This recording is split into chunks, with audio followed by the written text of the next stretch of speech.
Hey there! Today we're going to look at how to create viewports in AutoCAD. So let's get started.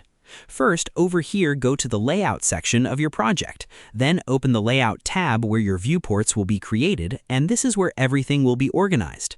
After that, focus on the Layout Viewport section and explore the tools available for creating different viewport setups in your drawing.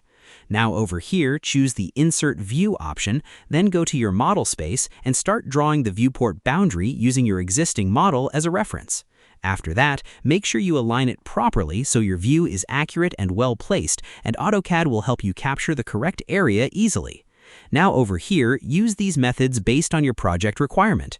Then choose Insert View for precision or Polygonal View for creative layouts, and adjust everything according to your design needs.